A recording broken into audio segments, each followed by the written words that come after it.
जरा बताइए अत्री साहब कि क्या कुछ है और क्या ऐसी ही उम्मीद थी आपको भी कि यही कुछ होना है? इसमें जो बेल पिटीशन नहीं थी, ये बेसिकली पीएमएलए का जो सेक्शन है 19, जिसके तहत अरविंद केजरीवाल को गिरफ्तार किया गया है, उस अरेस्ट को ही इलीगल कराने की बात थी कि इस अरेस्ट को ही लीगल घोषित किया जाए, जिसकी एवज में बाय डिफॉल्ट अगर वो अरेस्ट इलीगल घोषित कर दी जाती है हाईकोर्ट के द्वारा, तो वो अपने आप ही फिर उनकी ऑटोमेटिक जमानत भी हो जाती। लेकिन माननीय उच्च न्यायालय ने इस बात को नहीं माना और उन्होंने जो इसका बेस बनाया है वो बड़ा इंटरेस्टिंग है। आपको ध्यान होगा जब ईडी लगातार 9 या 10 उन्होंने सम्मन दिए और जिस तरीके से केजरीवाल ने उनको अवॉइड किया हर बार, तो वो एक सॉलिड ग्राउंड बन गया, ना केवल ईडी को ऑफेंड करने के लिए बल्कि एक जुडिशियल पूरे के पूरे जुडिशियल प्रोसेस को भी ऑफेंड करने के लिए। और कहीं ना कहीं उसका जो संकेत है वो इस ऑर्डर में भी आपने देखा होगा, हाईकोर्ट में जो प्रोसीडिंग्स है, जो जज साहिबा ने ऑर्डर पढ़े हैं, उसमें उन्होंने साफ लिखा है कि टाइमिंग और सारी चीजें इनका केजरीवाल को भी अंदाजा था जब उनको बार बार सम्मन दिया जा रहा था और उनको संभवतः यह भी पता था कि लोकसभा के इलेक्शंस आने वाले हैं। तो कभी भी जुडिशरी डायरेक्ट इन्वॉल्व होने की बजाय लॉ पॉइंट्स के ऊपर सारे का सारा आर्ग्यूमेंट अपना बेस करती है। और इस पूरे केस में आप देखिए कि चूंकि अरेस्ट वैलिड है या इनवैलिड है, इसके ऊपर बहस थी, तो इमीडिएटली ट्रायल कोर्ट में ऑलरेडी चल रहा है। और इसमें जो एक तरीके से बड़ा झटका, एक तरीके से जो कहेंगे आप, हाई कोर्ट ने ईडी की एक बात को और इंगित कर दिया है जो केजरीवाल के लिए बड़ा झटका है। उसमें उन्होंने कहा कि केजरीवाल के खिलाफ तमाम ऐसे सबूत हैं ईडी ने जो जुटाए हैं जो इस पूरे मामले में उनकी प्रत्यक्ष या परोक्ष रूप से भागीदारी की तरफ इंडिकेट करते हैं। ये एक तरीके से मेरिट्स पे टिप्पणी होगी अगर आप जुडिशरी की भाषा में आएंगे तो इसको भी और ओवरऑल सारे को अब लेकर के अभिषेक मनु सिंघवी की पूरी टीम को ना केवल इसमें होमवर्क करना होगा बल्कि सुप्रीम कोर्ट में इस केस को नए तरीके से बिल्कुल शुरू से लेकर आखिर तक नए तरीके से प्रिपेयर करना होगा और प्लीड करना होगा कि पूरी जो सीक्वेंस ऑफ इवेंट्स है और क्रोनोलॉजी है वो किस तरीके से, इनको ये साबित भी करना पड़ेगा आप कि साहब जो केजरीवाल ने 9 सम्मन अवॉइड किए, हर बार उन्होंने जवाब भी दिया था, उसके बावजूद भी टाइमिंग और वो सारी चीजें, तो ये केस जो है अब चूंकि स्वर्णकांता शर्मा जो जस्टिस थी उन्होंने एक तरीके से इनडायरेक्टली इंडिक्ट किया है कि there are certain documentary evidences which have been collected by the enforcement directorate.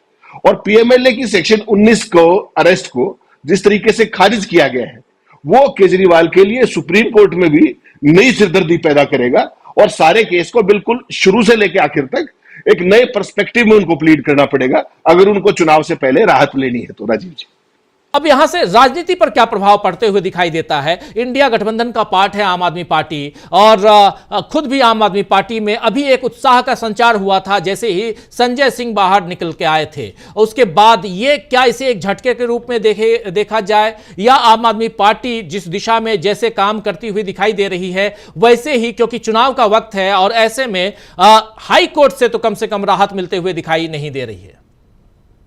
देखिए इसमें राजीव जी क्या है कि अब ये प्रोसेस थोड़ा सा लंबा हो जाएगा। जैसा आपने कहा कि कल इसको सुप्रीम कोर्ट में मेंशन कर दिया जाएगा एज अर्ली एज टुमारो, क्योंकि they were only waiting for high courts order. अब चूंकि पिटीशन के अंदर वो सारे जो जितना भी उन्होंने लिखा है माननीय जस्टिस ने, उस सारे को मेंशन करते हुए काउंटर आर्गुमेंट्स के साथ कल सुबह मेंशन कर दिया जाएगा। इसमें कोई वो मत मानिए आप। लेकिन उसमें जो आगे की चीज है कि उसमें जो माननीय सुप्रीम कोर्ट है उसको पहले तो उसमें डेट फिक्स करेगा कि किस डेट को हम आर्ग्यू करेंगे इस पे। उसके बावजूद बाद नोटिस होगा ईडी को और सारी चीजों को। तो एक मान के चलिए एक बात को, कम से कम 15 दिन के लिए केजरीवाल की रिहाई टल गई है from today onwards, at least 15 days if not more. तो उस सारे में क्या होगा कि केजरीवाल की फिजिकल प्रेजेंस चुनाव कैंपेन में नहीं रहेगी। ये तो फॉरगॉन कंक्लूजन है कि उनको इस दौरान में कोई जमानत मिल सकती है, कोई राहत मिल सकती है, जब तक सुप्रीम कोर्ट इस पे पूरा आर्ग्यूमेंट नहीं सुन लेता है और कोई फैसला नहीं दे देता है। पहली बात तो ये है। दूसरी बात, जो अब तक की स्थिति थी उसमें एक बेसिक फर्क क्या हुआ है राजीव जी, कि अब संजय सिंह जमानत पर बाहर आए हुए हैं। जो आम आदमी पार्टी की जो फर्स्ट लाइन लीडरशिप थी वो सारी की सारी पहले आपको ध्यान होगा अंदर थी। 21 तारीख को केजरीवाल के अरेस्ट होने के बाद फ्रंट लाइन जो थी आम आदमी पार्टी की वो सारे के सारे अंदर थे, चाहे वो सिसोदिया हो, चाहे संजय सिंह हो, चाहे केजरीवाल हो, चाहे वो जैन हो। अब संजय सिंह के बाहर आने से एक बेर मिनिमम का जो आम आदमी पार्टी को एक बूस्ट ये मिला है कि एटलीस्ट फ्रंट लाइन का कोई एक नेता ऐसा है जो एक्सपीरियंस्ड है, जो एक पूरे देश में नॉन फेस है और जो पार्टी की बात को बाहर आर्टिकुलेट कर सकता है। पॉलिटिकली अगर आप इसको देखेंगे तो पॉलिटिकली इसके बहुत गंभीर मायने हैं। अगर आम आदमी पार्टी जिस तरीके से इस नैरेटिव को लगातार संजय सिंह के बाहर आने के बाद लगातार, चाहे मेन स्ट्रीम मीडिया में ना सही, जो अपना सोशल मीडिया और तमाम प्लेटफॉर्म्स के ऊपर जिस तरीके से केजरीवाल की लड़ाई को लड़ रही है, वो बेशक सड़कों पे आपको ना दिखाई दे लेकिन एक वो साइकोलॉजिकल वारफेयर जरूर है जनता के दिमागों के अंदर कि चाहे वो दिल्ली की जनता हो, चाहे पंजाब की जनता हो, चाहे जहां जहां आम आदमी पार्टी की जो पार्टी है वो चुनाव लड़ रही है लोकसभा का।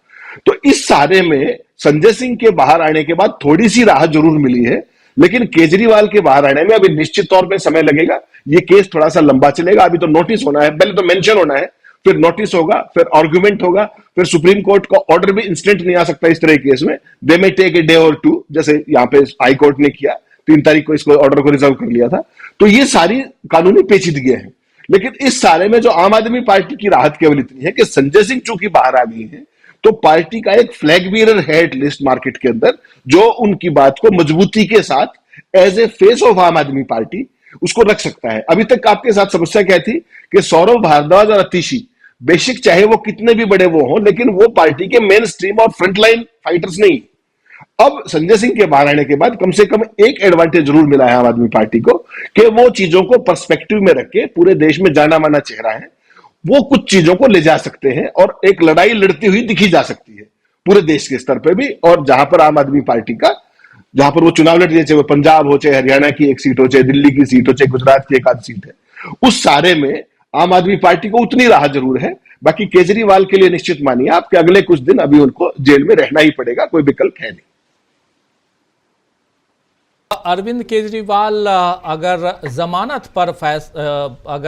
जमानत के लिए याचिका लगाते तो कुछ फायदा हो सकता था उनको, हेमंत खत्री साहब। दोनों ही एक बात है। देखिए, एक होता है उसमें उसने क्यों नहीं लगा पाए, उसकी भी टेक्निकलिटी समझिए आप। अरविंद केजरीवाल जी को 21 तारीख को रात को गिरफ्तार किया गया था और उन्होंने, अगर आपको ध्यान हो, कितना जबरदस्त तरीके से काम हुआ था। 21 की रात को अरेस्ट किया और 21 को ही सुप्रीम कोर्ट में एक पिटीशन फाइल की गई थी, आपको ध्यान हो तो, यही 19 पीएमएलए में अरेस्ट को इनवैलिड घोषित करते हुए। सुप्रीम कोर्ट में 22 तारीख को सुबह सुबह फिर मेंशन हुई, फिर अभिषेक मनु सिंघवी ने कहा कि साहब मैं ट्रायल कोर्ट जा रहा हूं और हम इसको विड्रॉ करते हैं। कारण समझिए क्या है, अरेस्ट होने के बाद जब अरेस्ट हो चुकी है तो आप 19 पीएमएलए में उस अरेस्ट को इनवैलिड घोषित कैसे कराएंगे, क्योंकि वो एक्शन तो ऑलरेडी हो चुका है, वो दैट बिकम्स इनफेक्चुअस इन ए वे। और उसके बाद जो पूरा जुडिशियल प्रोसेस है वो क्या है राजीव जी, वो आपके दर्शकों की उसके लिए बता दूं मैं कि जब एक बार अरेस्ट हुआ, उनको 24 घंटे के अंदर पीएमएलए कोर्ट में पेश किया गया, फिर उनको रिमांड पर दिया गया, तो वो एक जुडिशियल प्रोसेस शुरू हो गया।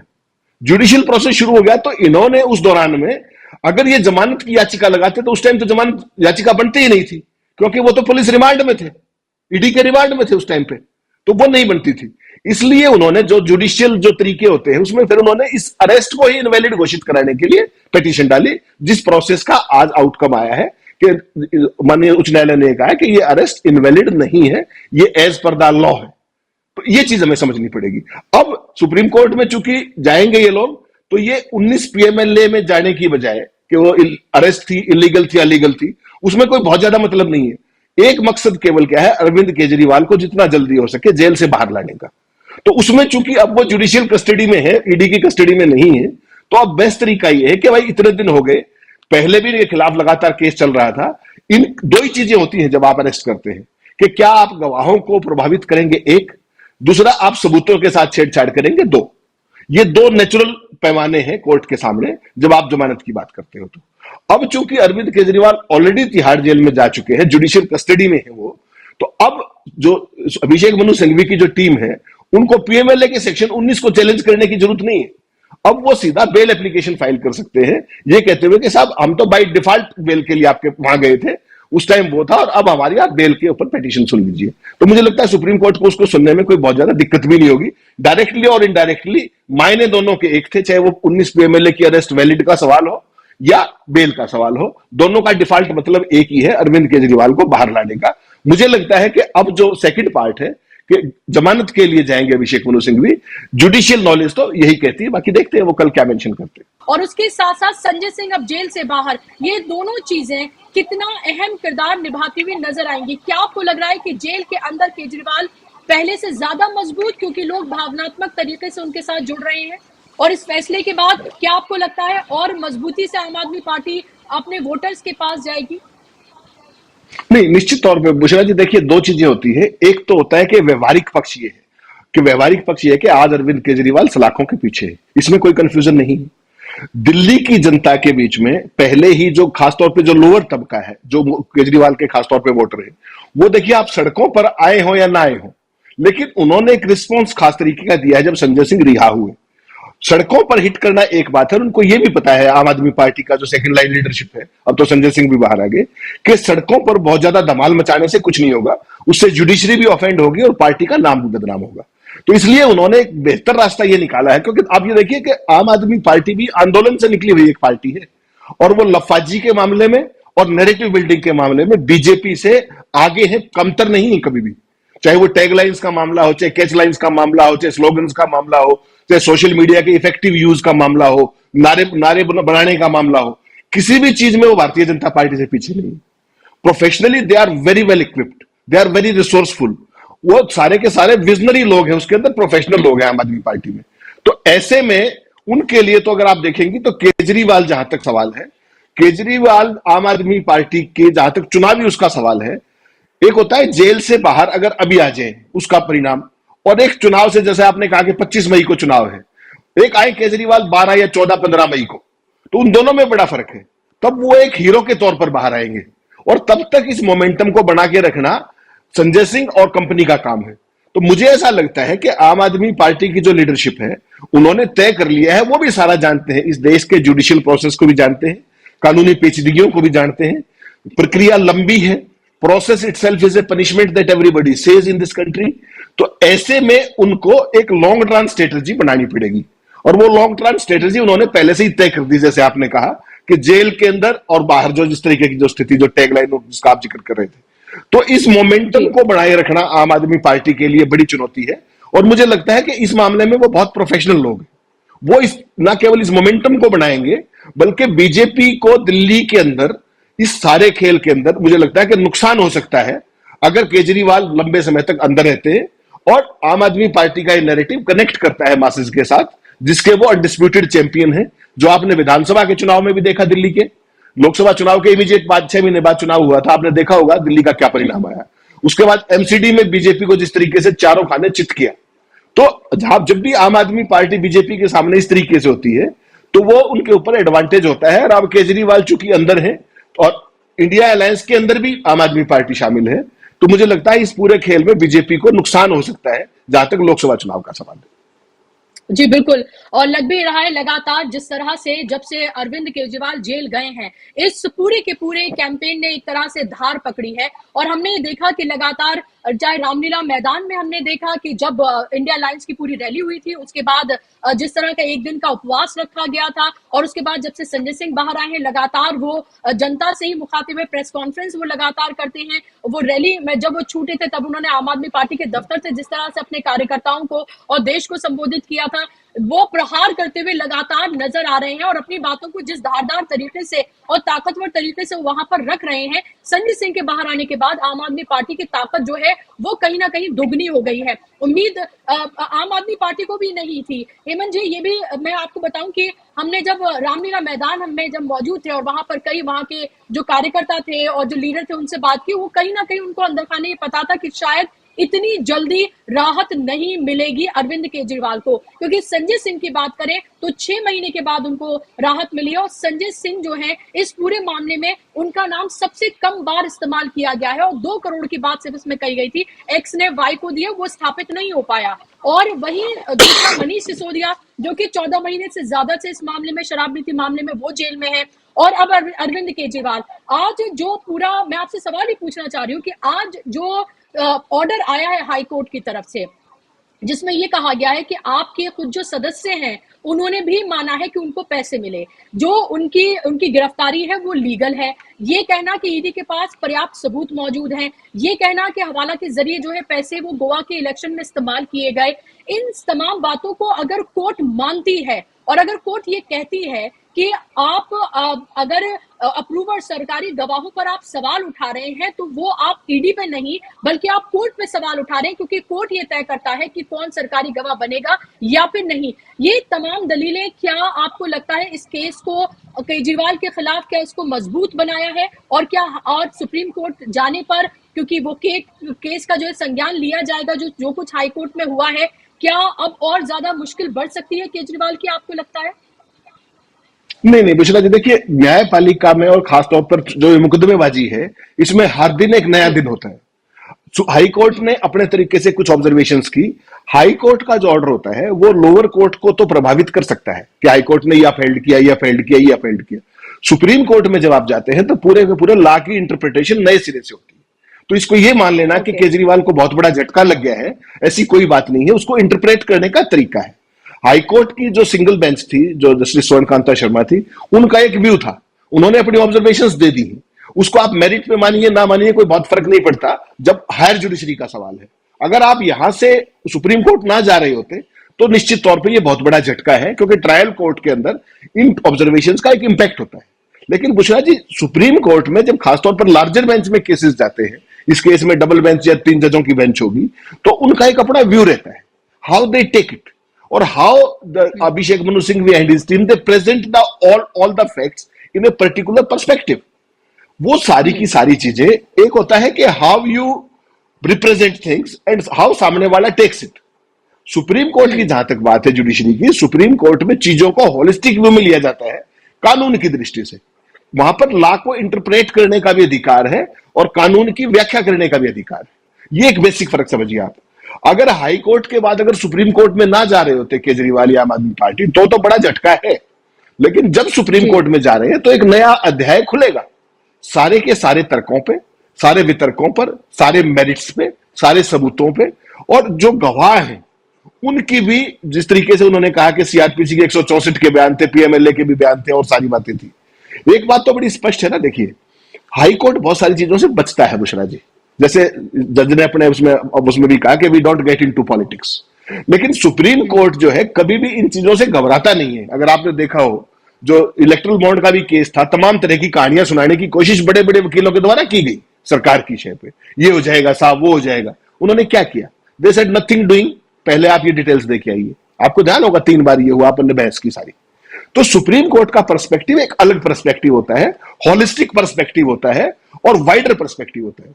आपको ध्यान होगा जब मनीष सिसोदिया की जब उस पर बहस पे बात हो रही थी, तो क्या कहा था सुप्रीम कोर्ट ने कि कहां है पैसा दिखाइए।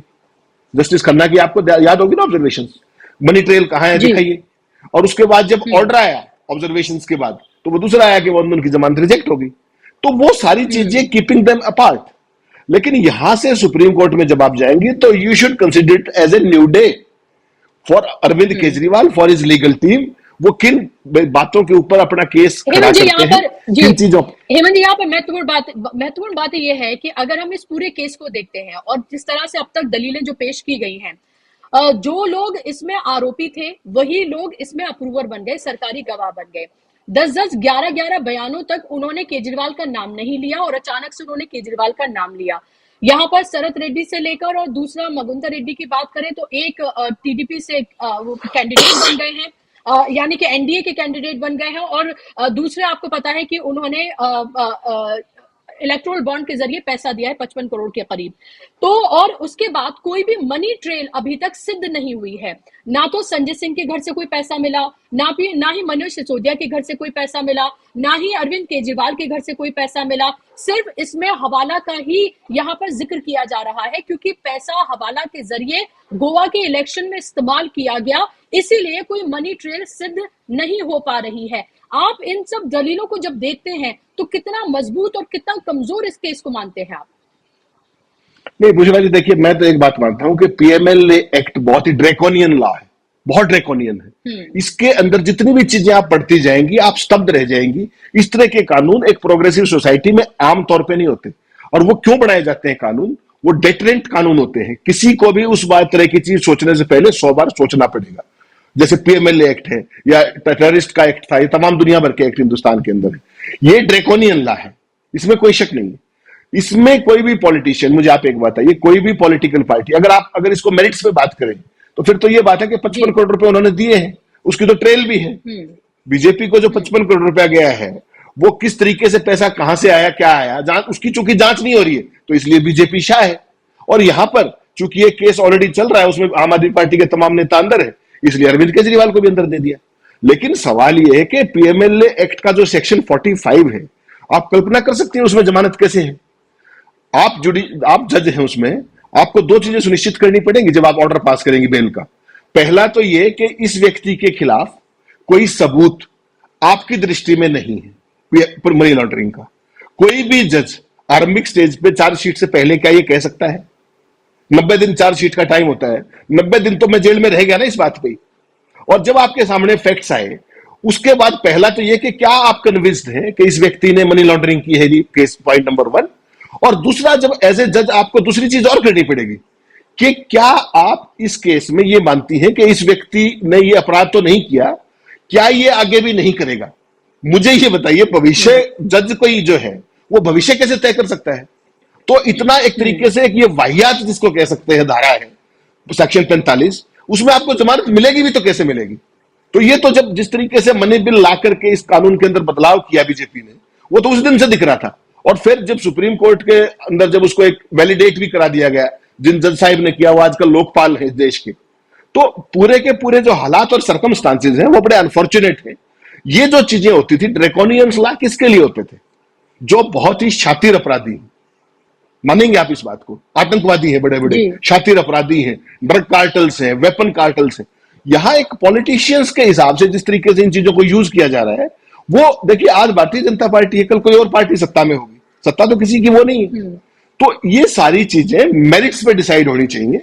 और मुझे लगता है अरविंद केजरीवाल से जो सबसे बड़ी भूल हुई इस पूरे खेल में, वो ये हुई कि जिस तरीके से उन्होंने ईडी के 9 सम्मन्स जो आए थे उनको अवॉइड किया एक तरीके से, वो आज उनके सामने वो दिक्कत सबसे बड़ी वो आ रही है।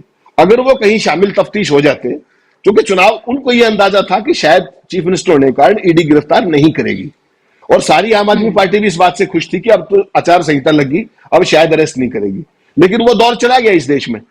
अब ईडी ने जो आचार संहिता है उसके बाद ईडी के सारे काम देख लीजिए आप, इनकम टैक्स डिपार्टमेंट के सारे काम देख लीजिए आप, तो उन पे किस तरीके की रोक टोक नहीं है। उसी का खामियाजा मुझे लगता है कि अब आने वाले लंबे समय तक इसको भुगतना पड़ेगा। केजरीवाल का जो जमानत है, रिहाई है, वो इतनी आसान नहीं है।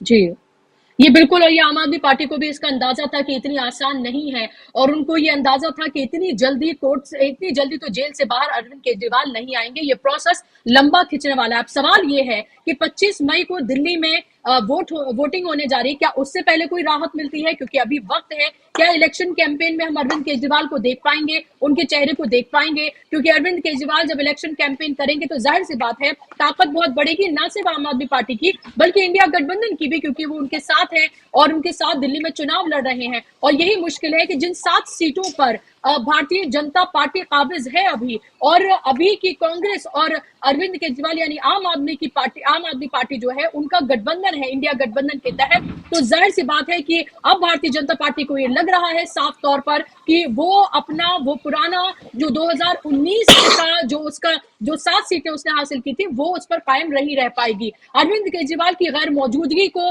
भुनाना चाहती है यहाँ पर बीजेपी, और उनको एक तरह से भ्रष्टाचारी बताकर अपने पूरे कैंपेन को लॉन्च करना चाहती है। आपको याद ही होगा, लगातार अभी भी नरेंद्र मोदी और तमाम बीजेपी के नेता, खासतौर पर नरेंद्र मोदी की बात करूंगी, प्रधानमंत्री की, कि अपनी रैलियों से सबसे पहले वो बात करते हैं भ्रष्टाचार की और परिवारवाद की, और सारे भ्रष्टाचारियों को, परिवारवादियों को उन्होंने अपनी पार्टी में शामिल कर लिया। न सिर्फ शामिल किया है बल्कि सबको टिकट देकर लोकसभा का इलेक्शन लड़वाया जा रहा है। और ऐसे में आप ये ऑडेसिटी देखिए एक पार्टी की कि वो इन तमाम चीजों को बाकायदा तौर पर अपने चुनावी कैंपेन में इस्तेमाल कर रही है। और वहीं अरविंद केजरीवाल जो कि भ्रष्टाचार के खिलाफ लड़ाई लड़कर आंदोलन करके अपनी पार्टी उन्होंने खड़ी की, 2 स्टेट में उन्होंने सरकार बनाई, एक नेशनल पार्टी वो बने, और अब उसी भ्रष्टाचार के आरोप में वो जेल में बंद है। ना सिर्फ वो बल्कि उनके 3 नेता अब तक बंद थे, और संजय सिंह को अभी राहत मिली है। एक और महत्वपूर्ण याचिका जो है वो राउज एवेन्यू कोर्ट में केजरीवाल की तरफ से दाखिल की गई है, जिसमें ये कहा गया है कि उन्हें अपने वकीलों से अतिरिक्त समय दिया जाए मिलने का, यानी कि 5 बार मिलने का उनको समय दिया जाए। अभी तक सिर्फ 2 मुलाकातें हफ्ते में हो सकती है, यानी कि अपने वो वकीलों से ज्यादा राय मशवरा करना चाहते हैं। शायद वो खुद भी केजरीवाल जिस तरह के वो नेता हैं वो अपनी दलीलें उनको पढ़कर बता रहे होंगे, और उनको अपनी तरफ से कि कैसे आगे केस को ले जाना है वो सब उनको शायद राय मशवरा करना होगा। और इसको लेकर भी सुनवाई है, वो भी इस पर भी हमारी नजर है कि क्या कुछ होता है, क्या राहत मिलती है इसमें भी, क्या 2 से 5 दिन होती है अपने वकीलों से अरविंद केजरीवाल की मुलाकात। लेकिन यहाँ पर ये जरूर है कि इस पूरे मामले को अब आम आदमी पार्टी पूरे भावनात्मक तरीके से इसको राजनीतिक तरीके से अपने पाले में लाने की उसने पूरी प्लानिंग जो है वो कर ली है। जिस तरह से जेल का जवाब वोट से ये कैंपेन जो डोर टू डोर उसने लॉन्च की है, जहां पर बाकायदा तौर पर जो पोस्टर बैनर्स हैं उसमें अरविंद केजरीवाल जेल की सलाखों के पीछे होंगे और इस बिना पर वो वोट मांगेगी। और जाहिर सी बात है कि अब ये देखना होगा कि ये उनकी कैंपेन कितनी मजबूत होती है और कितनी आगे बढ़ती हुई नजर आती है। क्या आपको लगता है हेमंत जी कि जेल के अंदर अरविंद केजरीवाल ज्यादा ताकतवर हैं, ज्यादा भावनात्मक तरीके से लोग उससे कनेक्ट हो पाएंगे, क्योंकि ये बात वो स्थापित करने में कामयाब हो पा रहे हैं कि ये पूरा का पूरा मामला राजनीति से प्रेरित है। ये अरविंद केजरीवाल लगातार लोगों के मुद्दे उठाते रहे, बिजली फ्री दी उन्होंने, जो महिलाएं हैं उनके लिए ट्रैवल जो है बसों में, सरकारी बसों में वो फ्री है, पानी का बिल नहीं आता है लोगों का, बहुत सारे इलाज सरकारी अस्पतालों में जो फ्री हो जाते हैं। ये तमाम चीजें जो हैं वो बिल्कुल निचले तबके के जो लोग हैं, लोअर मिडिल क्लास और मिडिल क्लास लोग जो है उनके लिए बहुत मायने रखते हैं। क्या आपको लगता है ये तमाम चीजें बीजेपी के लिए भारी पड़ती हुई नजर आएंगी आने वाले चुनाव में, लोकसभा के? देखिए मिश्रा जी, जहां तक लोकसभा चुनाव का सवाल है, एक बेसिक डिफरेंस हम सबको देखना पड़ेगा। पिछली बार जब 2019 के अंदर लोकसभा का चुनाव हुआ था, आपको ध्यान हो, तो आम आदमी पार्टी को कांग्रेस से भी कम वोट मिले थे, करीब करीब 17% वोट मिले थे, कांग्रेस पार्टी को 20% वोट मिले थे, और भारतीय जनता पार्टी को लोकसभा में 50% प्लस वोट मिले थे, अगर आपको ध्यान हो तो। लेकिन उसके 6 महीने बाद जैसे ही दिल्ली विधानसभा का चुनाव आया, आम आदमी पार्टी ने स्वीप कर दिया और बीजेपी को आप 8 सीटों पर ढूंढते रह गए। तो सवाल यह है कि इस बार लोकसभा चुनाव का नैरेटिव क्या बनता है। अगर तो चुनाव इंडिया गठबंधन का पूरा कैंपेन बिल्डअप होता है, मोमेंटम हो बनता है, तो केजरीवाल का अंदर रहना बीजेपी के लिए बहुत ही घातक हो सकता है, ना केवल दिल्ली में बल्कि पंजाब में भी। पंजाब में उनका पहले भी कोई बहुत लंबा चौड़ा नहीं है, लेकिन दिल्ली में बड़ा झटका उनको लग सकता है। डिपेंड करेगा देश का नैरेटिव किस दिशा में जाता है। अगर आप कांग्रेस और आम आदमी पार्टी के अलायंस की बात करें केवल, और उसका एक वो है कि वो आम आदमी से जेल होता है कि नहीं, क्या वो जो नैरेटिव बनता है और उसमें केजरीवाल की जो गिरफ्तारी है, क्या वो उसको वैल्यू एड करती है, और क्या उनका बेरोजगारी का, महंगाई का, ये फ्रीबीज का, ये सारे मुद्दे जो हैं, क्या स्वास्थ्य का, शिक्षा का, क्या ये आम आदमी को लोकसभा चुनाव में अट्रैक्ट करते हैं? क्या वो मुख्य धारा का नैरेटिव में, क्योंकि आप देखिए नेशनल मीडिया जो है, जो सोकॉल्ड मीडिया है मुख्य धारा का, उसको तो सुपारी है उसके पास, तो कि उसने तो विपक्ष की सुपारी लेके चल रहा है।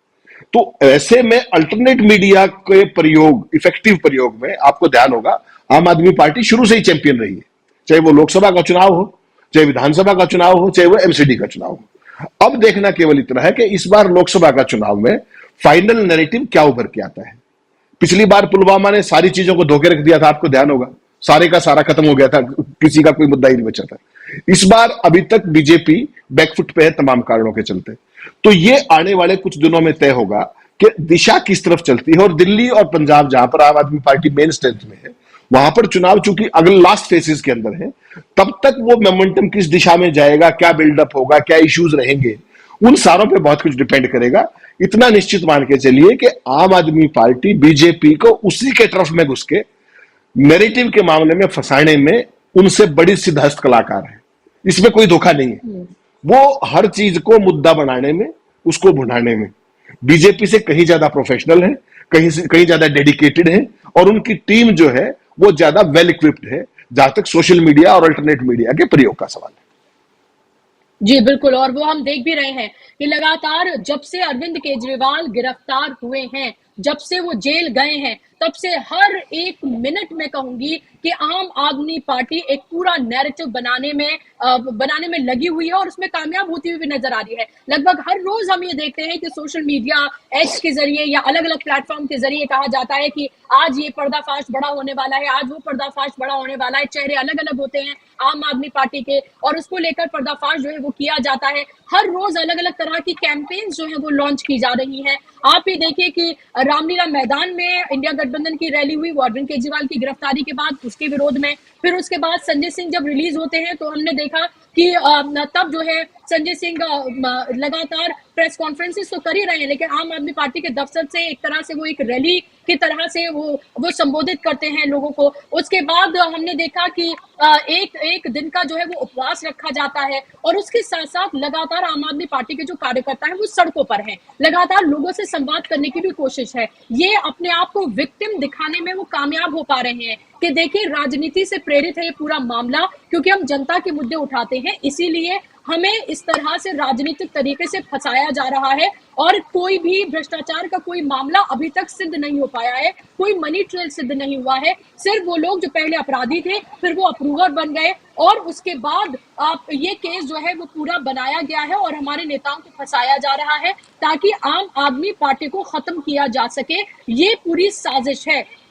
अभिषेक मनु सिंघवी ने भी कहा था जब उन्होंने दलीलें पेश की थी 3 अप्रैल को, उन्होंने जब ये इस पूरे केस को सुरक्षित रख लिया गया था और आज इस पर फैसला आया है, तो उन्होंने कहा कि मेरे जो क्लाइंट हैं उनको जलील करने के लिए ये पूरा का पूरा जो है वो केस ये दिखाया गया है, उनको जलील करना चाहते हैं और आम आदमी पार्टी को खत्म करना चाहते हैं। ये तमाम बातें, ये तमाम दलीलें जो है वो पेश की गई थी, लेकिन तमाम दलीलों को हाई कोर्ट में नहीं माना गया। और आज इसको आप झटका कह सकते हैं या फिलहाल के लिए आप ये कह सकते हैं कि अरविंद केजरीवाल को राहत नहीं मिली है, आम आदमी पार्टी को राहत नहीं मिली है, और अब सुप्रीम कोर्ट का दरवाजा खटखटाया जाएगा। ये बताया जा रहा है कि कल ही एप्लीकेशन जो है वो मूव की जाएगी सुप्रीम कोर्ट में, और कब सुप्रीम कोर्ट में इसको लिस्ट किया जाता है और कौन सी बेंच इसको सुनती है ये भी महत्वपूर्ण है। हेमंत जी, ये भी महत्वपूर्ण है क्योंकि आपको याद होगा 21 तारीख को जब ईडी ने गिरफ्तार किया था अरविंद केजरीवाल को, उसी रात में ही सुप्रीम कोर्ट का दरवाजा खटखटाया गया। उनको लग रहा था शायद सीजीआई की बेंच इस मामले को सुनेगी, लेकिन बेंच नंबर 2 में ये मामला गया। वहां की जो एक जज है उनको लेकर पहले ही विपक्ष बहुत सारे सवाल जो है वो खड़े कर चुका है। उसके बाद वहां से उस एप्लीकेशन को वापस लिया जाता है, फिर उसके बाद राउज एवेन्यू कोर्ट का रुख किया जाता है और वहां से फिर हाई कोर्ट का रुख किया जाता है, और अब फिर से सर्कल घूम के फिर से सुप्रीम कोर्ट पर ही जाकर ये टिक जाता है। अब आप इस मामले को पूरा कैसे और कहां बढ़ता हुआ देखते हैं, अगर हम पूरा अगर इसका बैकग्राउंड देखें इस पूरे मामले का? देखिए, इसमें बुशरा जी बिल्कुल सीधी सी बात है। सुप्रीम कोर्ट में जो भी केस मेंशनिंग होगी वो कल सीजीआई के सामने मेंशन कर दिया जाएगा, और अभी जो रोस्टर चल रहा है उसके हिसाब से जो आइडियली वो जस्टिस संजीव खन्ना की बेंच जो नंबर 2 है उसके पास ये केस जाएगा। उसमें कब उसको लेते हैं आर्गुमेंट के लिए, कब के लिए नोटिस जारी करते हैं, कब इस पर बहस होती है, कब फिर इस पर ऑर्डर आता है, वो एक लॉन्ग रन प्रोसेस है। सच उसमें 10 से 12 दिन का समय मिनिमम मान के चलिए आप, सारे को समअप होने में, चाहे वो मेंशनिंग से लेकर के ऑर्डर आने तक 15 दिन भी लग सकते हैं। लेकिन अच्छी बात यह है कि अभी कोई नजदीक भविष्य में कोई छुट्टियां वुट्टियां नहीं है, तो ये हो सकता है कि अगले 2-3 हफ्ते के अंदर अंदर ये सारा मामला टेकअप होकर के अपने कंक्लूजन तक आइदर वे दिस वे और दैट वे पहुंच जाए। लेकिन पूरी सूरत हाल जिस तरीके की है उसमें यह है कि अभी तक जो अरविंद केजरीवाल की जो पूरी टीम जिस तरीके से ये केस को लड़ रही है, उनको और ज्यादा क्रिस्प होने की जरूरत है, जहां तक अपने तथ्यों की बात है, मेरिट्स की बात है और ओवरऑल पॉलिटिकल सिनेरियो की बात है। उसमें अब वो कितना आर्ग्यू किस इफेक्टिव तरीके से कर पाते हैं, सुप्रीम कोर्ट को कन्विंस कर पाते हैं, वो सारी चीज देखने की है। आपको ध्यान होगा राहुल गांधी के केस में जज ने क्या कहा था। जज ने ही कहा था, जो सुप्रीम कोर्ट के जो बेंच को हेड कर रहे थे, उन्होंने कहा था कि आपको एक्स्ट्रा ऑर्डिनरी एफर्ट करना पड़ेगा मुझे कन्विंस करने में कि राहुल गांधी का कन्विक्शन स्टे किया जाए, और फिर वो उसमें सफल हुए और वो कन्विक्शन स्टे हो गया था। इसमें कह रहा हूं कि जो अभिषेक मनु सिंघवी की टीम है, उनको चूंकि पीएमएलए का केस है, सेंसिटिविटी है केस की, पॉलिटिकल सेंसिटिविटी भी है, तो उनको एक्स्ट्रा ऑर्डिनरी आर्ग्यूमेंट करना पड़ेगा, जैसा राहुल गांधी के केस में उन्होंने जो कन्विक्शन स्टे कराने के लिए किया गया था, उस टाइप की कन्विक्शन, उस टाइप की जो आर्ग्यूमेंट है वही इस मामले में इनको राहत दिला पाएगी। जी, लेकिन क्या संजय सिंह को सुप्रीम कोर्ट से राहत मिली है? हालांकि ये कहा गया कि इस केस को आप कोई नजीर नहीं बना सकते हैं। ये ईडी लिखवाने में उस जो फैसला था उसमें वो कामयाब रही, और ये कहा गया कोर्ट की तरफ से बाकायदा तौर पर कि ये नजीर नहीं है आगे मामले में। लेकिन फिर भी केस एक ही है, क्या किसी तरह से कोई दलीलें, कोई बेस बन सकती है अरविंद केजरीवाल को कोई राहत देने के लिए सुप्रीम कोर्ट में? क्योंकि मामला तो एक ही है, हालांकि इसमें दलीलें अलग अलग दी गई हैं, और जो जिस तरह से मेंशनिंग संजय सिंह की है और जो मेंशनिंग जिस तरह से अरविंद केजरीवाल की है वो बिल्कुल अलग है। संजय सिंह को किंगपिन नहीं बल्कि लेकिन अरविंद केजरीवाल को किंगपिन इसमें बताया गया है, यानी कि मुख्य साजिशकर्ता। और ये भी कहा गया कि क्योंकि आप पार्टी के संयोजक हैं इसलिए तमाम चीजें जो है वो आपके नजर में थी, और तब ये तमाम चीजें हुई हैं। तो यानी कि जिम्मेदारी ज्यादा है और ज्यादा संगीन आरोप यहाँ पर लगाने की कोशिश जो है वो ईडी की तरफ से भी है इस पूरे मामले में केजरीवाल को लेकर। मुझे लगता है जुडिशरी के मामले में ना इंडिविजुअल टू इंडिविजुअल डिपेंड करता है कि किसके ऊपर क्या एलिगेशन लगाए गए। थोड़ी देर पहले आपने कहा कि मनीष सिसोदिया 13 महीने से अंदर है। भूलिए मत, वो 13 महीने से ही अंदर है। कारण क्या है कि उनके ऊपर भी वही धाराएं हैं जो मनीष सिसोदिया, इन पे क्या नाम, संजय सिंह पे थी और जैन पे भी थी। लेकिन जैन और सिसोदिया अंदर है, केजरीवाल अंदर है, संजय सिंह बाहर है। तो हर एक केस के अंदर हर एक इंडिविजुअल का रोल क्या है, उसकी भूमिका क्या है और किस तरीके से जुडिशरी उसको देखती है, based upon the chronology of the things, उनका जो इंटरकनेक्ट है उनका सारे डॉक्यूमेंट्स का, उसके अंदर जो भी कहानी सुनाई गई है ईडी के द्वारा या जो दस्तावेज लगाए गए हैं, वो हर इंडिविजुअल का रोल अलग अलग होता है और उस पर आप आर्ग्यू करते हैं मेरिट्स पे और उस पर तब जुडिशरी जाके फैसला करती है। तो इसमें संजय सिंह भी नजीर नहीं हो सकते, इसमें सिसोदिया भी नजीर नहीं हो सकते। ये एक नया केस है और नए तरीके से इस पर आर्ग्यू होगा किसकी क्या भूमिका थी। जी बिल्कुल, और जाहिर सी बात है, लेकिन आज जो लग रहा था कि शायद कोई राहत अरविंद केजरीवाल को मिले, वो राहत अरविंद केजरीवाल को नहीं मिली है, बल्कि उनकी मुश्किलें अभी फिलहाल बढ़ गई हैं। अब लग रहा है कि कम से कम 15 दिन और ये पूरा मामला के क्या फैसला आता है सुप्रीम कोर्ट का, जब वो रुख करते हैं, कब इसको बेंच लिस्ट करती है, कब इस पर सुनवाई होती है, कितनी जिरे बहस होती है, किस तरह की दलीलें पेश की जाती हैं और फिर क्या फैसला आता है। इस सब में लग रहा है कि 15 दिन से ज्यादा का वक्त इसमें और लग सकता है, यानी कि 15 दिन और अरविंद केजरीवाल को जेल में ही रहना पड़ेगा, क्योंकि अभी अभी हम देखें तो 15 अप्रैल तक जुडिशियल कस्टडी में है अरविंद केजरीवाल और अरविंद इस पूरे मामले को फिर से राउज एवेन्यू कोर्ट में ही सुना जाएगा। ये दो अलग अलग मामले हैं, ये बताना बहुत महत्वपूर्ण है कि हाई कोर्ट में जो सुनवाई हो रही थी, हाई कोर्ट में सुनवाई उनकी गिरफ्तारी इलीगल है इसको लेकर की जा रही थी, ये चैलेंज किया गया था। राउज एवेन्यू कोर्ट में नियमित रूप से जो ईडी अपनी बातों को रख रही है, वो पहले रिमांड, फिर उसके बाद जुडिशियल कस्टडी, फिर जुडिशियल कस्टडी जब खत्म होगी तो फिर से सुनवाई राउज एवेन्यू कोर्ट में ही होगी। तो क्या ये पैरेलली दो अलग अलग मामले चलेंगे Hemant ji, if I am not wrong? बिल्कुल सामान्य है। देखिए, जो राउज एवेन्यू कोर्ट है वो ट्रायल कोर्ट है। वहां हर 14वें दिन पर आपको लाया जाएगा या आपको वीडियो कॉन्फ्रेंसिंग से पेश कर देंगे और वो आपकी जुडिशियल जो कस्टडी है वो एक्सटेंड होती जाएगी हर बार 14 दिन के लिए, unless and until you are given a relief from some higher court, जो अब इस मामले में सुप्रीम कोर्ट में जो कल मेंशन करने की बात है। अदरवाइज ट्रायल कोर्ट में एक सामान्य प्रोसीडिंग्स जो भी हैं उन पर कहीं कोई स्टे नहीं है, वो चलता रहेगा। हर बार 14 दिन की कस्टडी बढ़ा दी जाती है, यही सामान्य प्रक्रिया है। जुडिशियल कस्टडी और जो अपने ट्रायल कोर्ट है उसकी प्रोसीडिंग्स अलग है और हायर जुडिशरी की प्रोसीडिंग्स अलग है, दे आर डिफरेंट। जी बिल्कुल, और कोर्ट की तरफ से ये कहा गया, कोर्ट ने कहा कि ईडी की दलील है कि अब तक के सबूत ये बताते हैं कि केजरीवाल संयोजक हैं। गोवा चुनाव में 45 करोड़ रुपए खर्च किए गए, केजरीवाल के वकील ने इसका विरोध किया और उन्होंने शरत रेड्डी और राघव मुगुंता ने के बयान का जिक्र किया। कोर्ट ने कहा कि सरकारी गवाह बनने का फैसला कोर्ट करती है, ना कि जांच एजेंसी तय करती है। ये एक महत्वपूर्ण बात जो है वो आज कही गई है। अगर सवाल उठता है तो फिर मजिस्ट्रेट के ऊपर सवाल उठता है। हाईकोर्ट ने कहा कि आरोपी के मुताबिक जांच नहीं हो सकती है। कोर्ट को राजनीति से कोई मतलब नहीं है। सीएम के लिए स्पेशल प्रोविजन नहीं हो सकते हैं कि वो सीएम है, इसलिए कोई अलग से कोई उनके लिए प्रोविजन हो, कोई स्पेशल प्रोविजन नहीं दिया जा सकता है।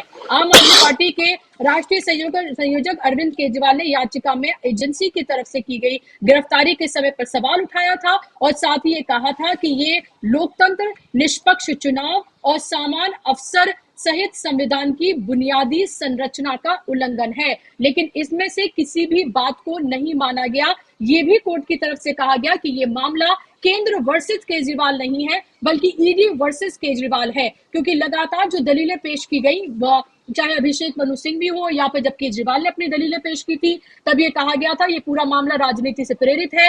केंद्र में जो सत्ता पर काबिज है यानी भारतीय जनता पार्टी सरकार, राजनीति से प्रेरित ये पूरा मामला जो है उसने ये बनाया है। ईडी का इस्तेमाल किया जा रहा है केजरीवाल या उनकी पार्टी या दूसरे राजनीतिक जो अभी कैदी हैं उनके लिए। हेमंत सोरेन को हमें नहीं भूलना चाहिए, वो भी ईडी के ही जरिए, पीएमएलए के जरिए ही वो भी अभी जेल में है। और जाहिर सी बात है कि ईडी और पीएमएलए के जो कानून है उनका इस्तेमाल कैसे राजनीतिक जितने भी जो कैदी हैं उनके लिए किया जा रहा है सबके सामने है, क्योंकि इसमें जमानत मिलना बेहद मुश्किल होता है। जमानत लगभग तभी दी जाती है जब आरोपों से पूरी तरीके से बरी किया जाए, ये माना जाता है। संजय सिंह का यहाँ पर एक एग्जाम्पल है, लेकिन उसको नजीर के तौर पर पेश नहीं किया जा सकता है। अब देखना ये होगा कि आम आदमी पार्टी, अभी शायद आम आदमी पार्टी अब से कुछ देर पहले प्रेस कॉन्फ्रेंस में कर रही थी और सौरभ भारद्वाज प्रेस कॉन्फ्रेंस कर रहे थे इस फैसले के आने के बाद, और अब देखना ये होगा कि उनकी कैंपेन में आगे अब कितनी धार आती है,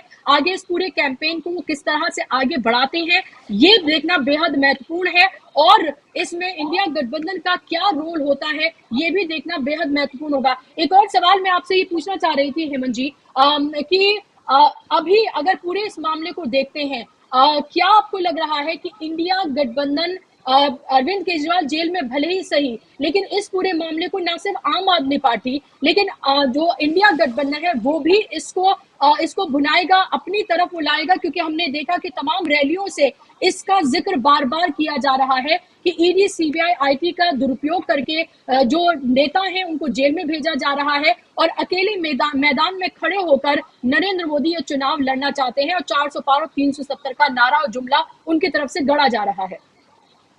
नहीं, निश्चित तौर पे बुशरा जी, इसको 100% जो इंडिया गठबंधन है वो यूज करेगा। उनके पास देखिए, जहां तक लेवल प्लेइंग फील्ड और चुनाव की बात है, उनके पास दो बड़े इफेक्टिव हथियार हैं। एक, कांग्रेस पार्टी के खातों को सील किया जाना, और दूसरा हेमंत सोरेन और अरविंद केजरीवाल की गिरफ्तारी। तो इस सारे नैरेटिव को वो पॉपुलर नैरेटिव के तौर पर इसको प्रेजेंट करेंगे लोगों के बीच में, जहां भी वो जाएंगे, जहां जिसका यूज होगा।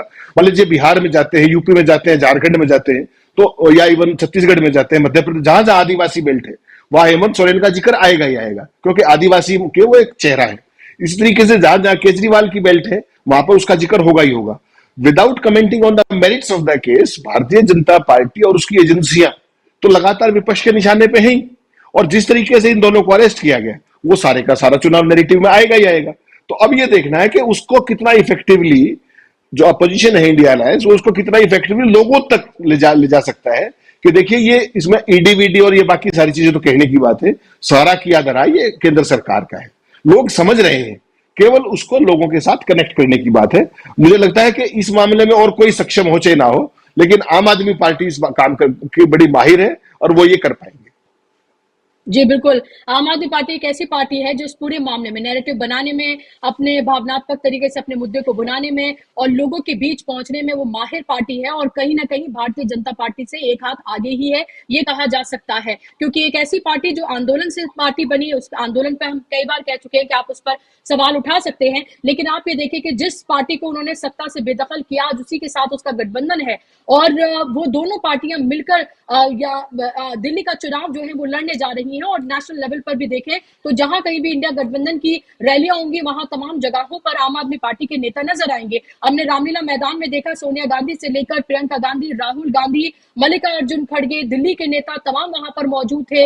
यहां तक कि शीला दीक्षित के जो बेटे हैं संदीप दीक्षित, वो भी वहां पर मौजूद थे। आपको याद होगा शीला दीक्षित के ऊपर किस तरह से भ्रष्टाचार के आरोप खुद अरविंद केजरीवाल ने लगाए थे, और एक तरह की अभद्र भाषा का भी इस्तेमाल उनकी तरफ से किया गया था। लेकिन उसके बावजूद भी वक्त की मसलहत है, वक्त की नजाकत है, कांग्रेस पार्टी की दरिया दिली है, संदीप दीक्षित और इस तरह के नेताओं की दरिया दिली है कि आज वो आम आदमी पार्टी के साथ कंधे से कंधा मिलाकर खड़े हैं, सड़कों पर नजर आ रहे हैं, लगातार इस मामले को लगातार वो उठा रहे हैं। क्या इसका फायदा आम आदमी पार्टी को आने वाले चुनाव में होगा, ये देखना महत्वपूर्ण होगा, क्योंकि वो एक इस तरह की एक भूमिका बनाने में कामयाब हो पा रही है कि हमारे ऊपर एक तरह से जुल्म हो रहा है, हमारी पार्टी को खत्म करने की कोशिश की जा रही है, हमारे नेताओं को जेल में डाला जा रहा है, हम जनता के मुद्दे लगातार उठाते रहे। और जिस तरह से हमने ये देखा कि सुनीता केजरीवाल लगातार जनता के बीच वो आई, उसी कुर्सी पर बैठी हुई नजर आई जिस कुर्सी पर अरविंद केजरीवाल बैठे हुए नजर आते थे, और वहां से जो इमोशनल अपील वो करती रही, जेल से अरविंद केजरीवाल का